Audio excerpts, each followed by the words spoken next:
3 pregnancy tests, negative, every single month for 2 years. My husband David would hold me while I cried, promising me that our baby would come soon. He never knew that those tears weren't from disappointment. They were from guilt. Because every morning while he slept, I swallowed a tiny white pill that guaranteed those tests would stay negative forever. Hi everyone, I'm Emma, your storyteller here at this channel, and today I'm sharing a story that will shake you to your core. This is about Sarah, a woman who made a choice that would destroy not just her marriage, but her entire sense of self. Before we dive into this emotional roller coaster, I want to hear from you. Have you ever kept a secret so big that it felt like it was eating you alive? Drop your thoughts in the comments below. And remember, this is a safe space where we share our stories without judgment. Sarah met David when they were both 25. He was the kind of man who talked about having a big family on their third date. Not in a creepy way, but with this genuine excitement that made her heart flutter. He would point out cute babies in restaurants and say things like, "I can't wait to teach our kids how to ride bikes." For Sarah, those moments felt like tiny knives.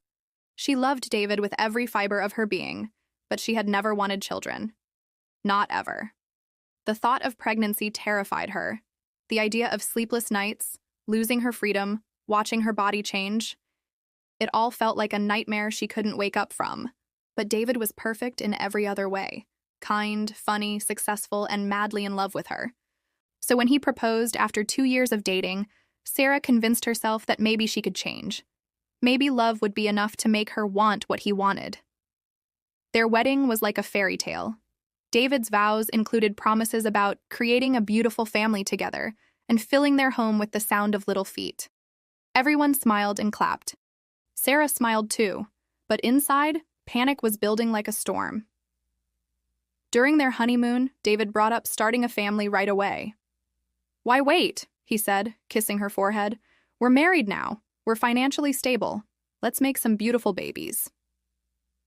That night, while David slept peacefully beside her, Sarah stared at the ceiling for hours.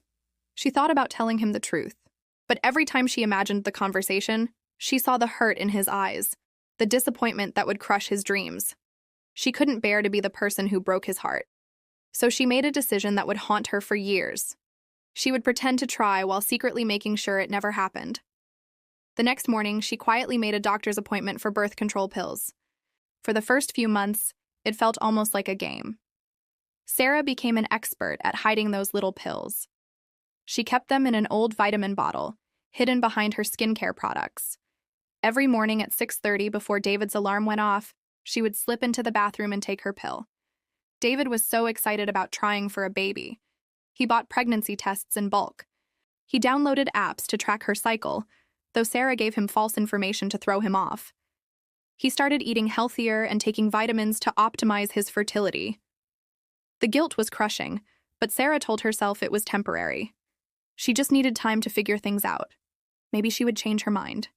Maybe she would find the courage to tell him the truth. But as months turned into a year, the deception grew heavier. By month 6, David started to worry. "Maybe we should see a doctor," he suggested gently, "just to make sure everything's okay."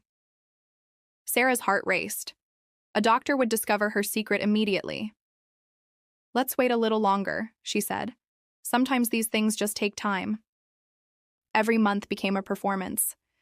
When her period came, she would lock herself in the bathroom and practice looking disappointed. She would come out with red eyes, and David would hold her while she fake cried into his shoulder. "It's okay, baby," he would whisper. "Next month will be our month." Each time he comforted her, Sarah felt like the worst person alive. David started researching fertility diets and supplements. He suggested they go on romantic getaways to reduce stress. He was trying so hard to solve a problem that didn't exist. The worst part was watching him blame himself. One night, he confessed that he worried something was wrong with him. "Maybe I'm the reason we can't conceive," he said, his voice breaking. Sarah almost told him everything right then, but fear paralyzed her. What would he think of her? How could she explain that she'd been lying for over a year? By the 18-month mark, both their families were asking questions. David's mother kept making comments about grandchildren. Sarah's own mother started sending articles about fertility treatments. David suggested they both get tested, just to rule out any issues. he said. Then we can move forward with confidence. Sarah ran out of excuses. She agreed to make an appointment, buying herself time while her mind raced for solutions. She considered every possible scenario. Could she somehow fake the results? Could she convince a doctor to lie for her? The appointment was scheduled for the following month. Sarah knew her time was running out. 3 weeks before the fertility appointment, Sarah made a mistake that changed everything. She was running late for work and forgot to hide her birth control pills properly. David was looking for ibuprofen in her bathroom drawer when he found them. At first, he was confused. The prescription label had Sarah's name and a recent date. He brought the bottle to the kitchen where Sarah was making coffee. "Honey, what are these?" he asked, holding up the pills. "I thought you stopped taking birth control when we got married." Sarah's coffee mug slipped from her hands and shattered on the floor. The sound echoed through the silence as she stared at the evidence of her deception. "I can explain," she whispered. But David was already reading the prescription date. His face went white as he realized what this meant. "How long?" he asked quietly. "David, please." "How long, Sarah?" His voice was eerily calm, which somehow made it worse than if he had screamed. Sarah couldn't speak. She couldn't breathe. "The whole time," he continued, "this entire time, while I've been worried and stressed and blaming myself, you've been taking these?" What followed was the most painful conversation of Sarah's life. David didn't yell or throw things. Instead, he asked quiet, devastating questions that cut deeper than any scream. "Why didn't you just tell me you didn't want kids? How could you watch me blame myself? What else have you been lying about?" Sarah tried to explain about her fear, about loving him too much to lose him, about hoping she would change her mind. But every word sounded hollow, even to her own ears. David listened to everything, then said the words that broke her heart. "I don't know who you are anymore." He packed a bag that night and went to stay with his brother. Before he left, he turned to her at the door. "The worst part isn't that you don't want kids, Sarah. The worst part is that you let me live in a fantasy for 2 years. You watched me hope and dream and blame myself. That's not love, that's cruelty." Sarah's story doesn't have a happy ending, at least not yet. David filed for divorce 3 months later. He said he could maybe forgive the deception, but he couldn't trust someone who had watched him suffer for so long without saying a word. Sarah is now in therapy, working through why she chose deception over honest communication. She's learning that love without honesty isn't really love at all. This story teaches us that sometimes the very thing we do to protect someone we love ends up destroying them instead. Sarah's fear of losing David guaranteed that she would lose him anyway, but in the cruelest possible way.